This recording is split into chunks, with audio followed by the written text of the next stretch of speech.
చెప్పుకుందాం, బీఆర్ఎస్ కుట్రలను తిప్పికొడదాం. ప్రతిపక్ష నేత బయటికి రావడంతో టీపీసీసీ అలర్ట్. నియోజకవర్గాల్లో అప్రమత్తంగా ఉండాలని నేతలకు సూచన. విపక్షాల విమర్శలకు తావివ్వకుండా పక్క వ్యూహాలు, ప్రభుత్వానికి డ్యామేజ్ జరగకుండా జాగ్రత్తలు. నిజంగా చెప్పాలంటే మిత్రులారా, కాంగ్రెస్ పార్టీలో ఒక లోపం ఉన్నది. బీఆర్ఎస్ వాడు చారణ చేస్తే బారన 2 రూపాయలు చెప్పుకుంటాడు, కానీ కాంగ్రెస్ పార్టీ మాత్రం రూపాయి చేస్తే చారణ కూడా చెప్పది. ఈ రకంగా చెప్పడకపోవడం వల్లనే ఎంటవాడి ఏదో పెద్ద మనుషులు చెప్తుంటారు. ఒక మంచి పనిని 10 సార్లు ఇది తప్పు తప్పు అంటే ఆ తప్పు కిందనే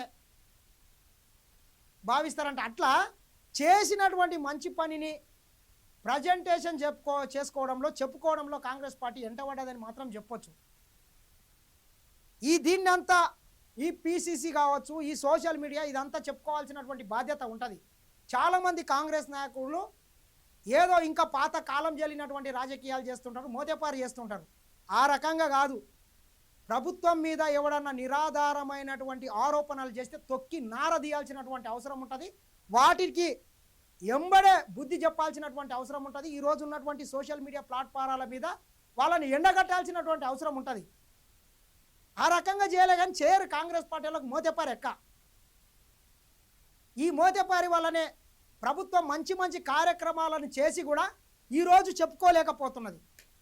అదే బీఆర్ఎస్ వాడు అనుకో, వాడు నేను ఇందాక చెప్పినట్లే చారణ చేస్తే రూపాయి 2 రూపాయలు దాన్ని ప్రచారం చేసుకుంటాడు. కాబట్టి ఈ రకంగా కాంగ్రెస్ పార్టీ కొంత ఎంటబడ్డది. ఏది ఏమైనా కాంగ్రెస్ పార్టీ నాయకులు కూడా ఈ బీఆర్ఎస్ చేస్తున్నటువంటి దుష్ప్రచారం మీద ఎప్పటికప్పుడు, అది ఫేస్బుక్ కావచ్చు, ట్విట్టర్ కావచ్చు, యూట్యూబ్ కావచ్చు, ఇన్స్టాగ్రామ్ కావచ్చు, రకరకాల సోషల్ మీడియా మాధ్యమాల మీద కొన్ని వందల ఛానళ్లను కొనుక్కొని ఈరోజు తప్పుడు ప్రచారం చేసి ఈ ప్రభుత్వం మీద, ముఖ్యమంత్రి రేవంత్ రెడ్డి గారి మీద ప్రతిరోజు బురద జల్లే కార్యక్రమాలని ఈ దొంగలు చేస్తున్నారు. కాబట్టి ఆ దొంగలకంతా కూడా తగిన బుద్ధి చెప్పాల్సినటువంటి బాధ్యత కాంగ్రెస్ పార్టీ శ్రేణుల మీద ఉన్నది. అది యూత్ కాంగ్రెస్ కావచ్చు, ఎన్ఎస్యుఐ కావచ్చు, కాంగ్రెస్ మీడియా సోషల్ మీడియా కావచ్చు, ఎమ్మెల్యేలు కావచ్చు, మంత్రులు కావచ్చు, చిన్న స్థాయి కార్పొరేషన్ చైర్మన్లు కావచ్చు, మండల నాయకులు కావచ్చు, జిల్లా నాయకులు, వీళ్ళందరూ కలిసి కాంగ్రెస్ పార్టీ చేస్తున్నటువంటి మంచి పథకాలను ప్రజల్లోకి విస్తృతంగా వెళ్ళాల్సినటువంటి అవసరం ఉన్నది.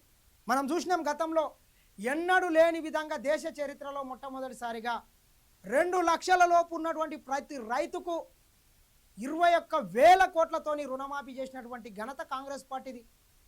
10 ఏళ్ల నుంచి రేషన్ కార్డులు ఒక్కటి ఇవ్వకుంటే కాంగ్రెస్ పార్టీ అధికారంలోకి వచ్చి 2 ఏళ్ళు గడవకన ముందే ప్రతి పేదోనికి తెలంగాణ రాష్ట్ర వ్యాప్తంగా రేషన్ కార్డు ఇవ్వడంతో పాటు సన్న బియ్యం ఇస్తున్నాం, 200 యూనిట్ల ఉచిత కరెంట్ ఇస్తున్నాం, ప్రతి మహిళకు ఉచిత రవాణా సౌకర్యం కల్పిస్తున్నాం. అదేవిధంగా ఆరోగ్యశ్రీ పథకాన్ని కూడా 10 లక్షలకు పెంచినాం. ప్రతి పేదోనికి ఈరోజు మనం తెలంగాణ రాష్ట్ర వ్యాప్తంగా చూసుకుంటే ప్రతి మారుమూల పల్లెల్లో ఈరోజు యుద్ధ ప్రాతిపాదికన డబుల్ బెడ్రూమ్ నిర్మాణం జరుగుతున్నారు. కొందరు ఓపెనింగ్లు కూడా చేసుకున్నారు.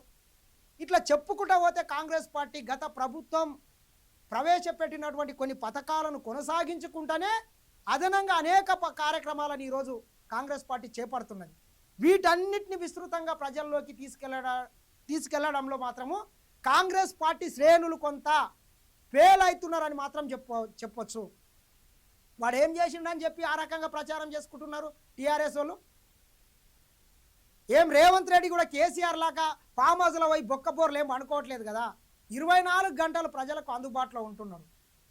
ప్రజల పక్షాన ప్రతి విషయం మీద ఆయన ఈరోజు ప్రజలకు మేలు చేకూరే విధంగా పనిచేస్తున్నాడు. కాబట్టి వీటన్నిటిని కూడా విస్తృతంగా ప్రజల మధ్యకు తీసుకెళ్లాల్సినటువంటి బాధ్యత కూడా కాంగ్రెస్ పార్టీ శ్రేణుల మీద ఉన్నది. ఖచ్చితంగా మనం చూసుకున్నట్లయితే ఈరోజు గ్రామాన ప్రతి పేదోని కళ, సొంతింటి కళ, ఇందిరమ్మ ఇండ్లు ఎంత బాగా నడుస్తున్నాయి. పార్టీలకు అతీతంగా ఇస్తున్నారు. ఆ గతంలో చూసుకున్నట్లయితే డబల్ బెడ్రూమ్లు కేవలం బీఆర్ఎస్ పార్టీకి సంబంధించినటువంటి నాయకులకు మాత్రమే ఇచ్చిండ్రు. దళిత బంధు వస్తే అదే పని, బీసీ బంధు వస్తే అదే పని, ఎస్టీ బంధు వస్తే అదే పని. ఏ కార్యక్రమం వచ్చినా, ఏది ఉన్నా, ఏ సంక్షేమ కార్యక్రమం ఉన్నా వాళ్ళ పార్టీనికే ఇచ్చుకున్నారు.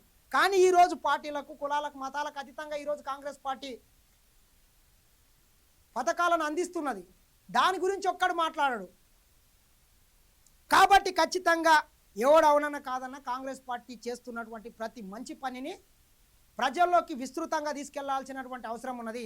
వాళ్ళ దగ్గర 100 కోట్ల రూపాయలు 1000 కోట్ల రూపాయల ఆస్తులు ఉన్నాయి కాబట్టి కొన్ని యూట్యూబ్ ఛానళ్ళని కొన్ని సోషల్ మీడియా ప్లాట్ఫారాలని కొనుక్కొని వివిధ దేశాల నుంచి ఈ రాష్ట్ర ప్రభుత్వం మీద ముఖ్యమంత్రి మీద తప్పుడు ప్రచారాలు చేస్తున్నారు. ఆ తప్పుడు ప్రచారాలు చేసేటటువంటి కుక్కలకంతా కూడా సమాధానం చెప్పాల్సినటువంటి బాధ్యత మన మీద ఉన్నది. ఏ రకంగా అయితే కల్వకుంట్ల చంద్రశేఖరరావుని అధికారం నుండి శాశ్వతంగా ఫామ్ హౌస్కు పరిమితం చేయడానికి మనం అందరం ఒక పూట తిండి తినకుండా అక్రమ కేసులు పెట్టుకొని కాంగ్రెస్ పార్టీని ఏ రకంగా అయితే అధికారంలోకి తీసుకొచ్చినామో